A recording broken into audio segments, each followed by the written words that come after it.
यार मेरा तो दूर दा बना हुआ है। अस्सलाम वालेकुम, क्या हाल है? ठीक ठाक हो? तबीयत से ठीक है? उम्मीद करें खैर खरीद नाल हो तो सारे तो यूट्यूब चैनल फैजान सुमरा दे नां तो ठीक है। अज असां आए हुए हैं DH, ये देखो जी DH आए हैं। असां गए से हेलमेट भोल अपनी, ठीक है। तो हुण सानू अंदर नहीं वड़न देंदे, ठीक है, बगैर हेलमेट तो। असां जी हुण असां बाहरों असां के चलो पहले हुण बाहर दा विखा लऊं, ठीक है। उस तो बाद असां जी वैसे हुण अंदर, ठीक है। भाई ने फ़ोन किया, वो हेलमेट चाह के आवे सी, ठीक है। ना सी तो वाल असां जी घर लगे वैसे, ठीक है। वाल इंशाल्लाह वाल के रासू, ठीक है। हाँ जी, ये जी बिल्कुल सारा एक प्यारा दोस्त खलील चिश्ती साहब, ठीक है। ये जी मेरे नाल इन पे, ठीक है। असां के याद अज मतलब तो एक अद्धी नात सुनने, ठीक है। इंदी नात सुनने तो बाद असां तुहानू DH दा बिल्कुल DH दा विजिट, ठीक है ना। DH दा इयो कोई माहौल जेड़ा कोई वेदे पाओ सारा भी खा सारा। ये देखो जी अपनी गड्डी किथे खड़ाई कार हो भी खा हैं। और कार लगी हुई सारी कार भी खा। हाँ सही, कार भी खाऊं बिल्कुल। हाँ जी, सारी ए सामने सामने गड्डी वहीं पई थे, भाई जेड़ा ने सारी एक कुडवानी पई थे कि वहीं पई गड्डी अपनी है ना। हां अपनी है बिल्कुल, सारियां अपनी हैं। सारियां अपनी। ये मतलब बस चलदी अपनी पई हैं यार। मेरा फैजान भाई एक दिल दा पे एक लतीफा सुना देवा। खैर खैर, अच्छा लतीफा केड़ी शायद मैंने पहले दसा। साडे किरलू साहब होंदे हैं, उन्हां दा बड़ा प्यारा बड़े हंसने खिलने बंदे हैं। अच्छा ते ओ लतीफा एक सुनाई देन ते मेरा बड़ा दिल लगा पे भाई एक उस्ताद आ गया क्लास च फैजान भाई। ओसा अच्छा। दसो मेरा पुत्र मेरी कितनी उम्र है?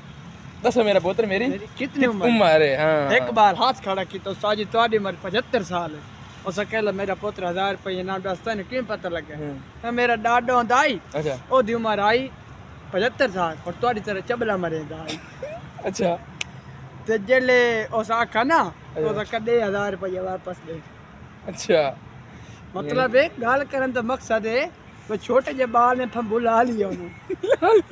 अच्छा जी, कमाल हो गया जी, कमाल हो गया। सुन पाओ ये खलील चिश्ती साहब, ठीक है ना, सारे ले वदन, ठीक है। इन्होंने तो मेरे भी समझो कि असां भिरा वदे हैं, ठीक है ना। इस गल तो टेंशन क्या नहीं, ठीक है। तो उस अलावा किसी भाई खलील चिश्ती भाई आखना चाहते भी? मैं इयो कुछ आखसां भाई जेड़ा ना सारे जेड़े चैनल जेड़ा ना फैजान सुमरा साहब नु इन्हें सब्सक्राइब करो, इस वीडियो ਨੂੰ लाइक करो, कमेंट करो, कमेंट ਦਾ इजहार करो। अच्छा तो दोस्तों इस चैनल ਦਾ लिंक को अगर शेयर करो क्योंकि हाँ, सारे भाई हैं, मेरे दोस्त हैं, बहुत प्यारे मोहब्बत करने वाले और बड़े इज्जतदार मोहब्बत करने वाले। मेरा बड़ा दिल खुश होंदा इन्हां नाल मैं टुरा था। आज दिया के मैं ले आए दोस्तों वीडियो जब तू तू कर वो खोड़ मोबाइल मैं नौकरी करन, मैं नौकरी कर थोड़ी मेरी वीडियो बना, मैं नौकरी करन बाश। ते आज साकू ले आए ते हुन जेड़ा ना अगू हेलमेट वाला इन्हां ए तमीज नहीं आई पे जेड़ा ना हेलमेट की चाहिए हो। अच्छा ना हेलमेट हुन कहनी चाह के हुन असा अजाब नो आए खाने 300 रुपए दे मैं पेट्रोल ही पवा चुका। अच्छा ये गल यानी कि वीरो देख लो भाई 300 दा पेट्रोल है उडू बिरा ते उडू 300 दा पेट्रोल। वाह सही वाह, यानी कि हुन तू 300 रुपए पेट्रोल बेच गिन लिए। अच्छा कमाल हो गई यार तेरा मजे यार। तू 300 होने ला ले कोई गल नहीं फैजान भाई वो तो मसला कोई कहने ला माफ करे तेरे साढ़े क्या फर्क है? अच्छा चेक करो कि बड़ी काटे कोई यानी कि फर्क होने के बावजूद ही है तो वाली 300 तक मंग कटा है।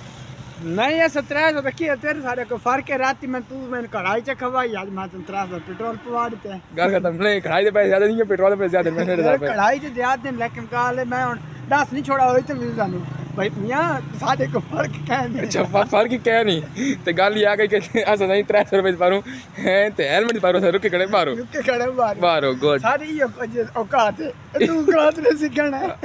ये कुछ औकात ना है वेरो देख लो ए लड़का बिल्कुल बदतमीज इंसान है, ठीक है। ए देख लो 4-5 सामने बेइज्जती कर ली सी, ठीक है।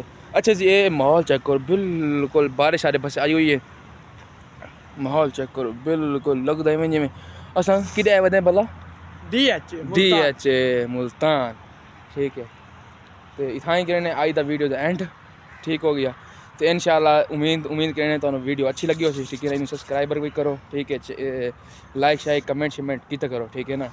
तो इतना ही कहने वीडियो दा एंड इंशाल्लाह मिलते हैं दोनों अगली वीडियो।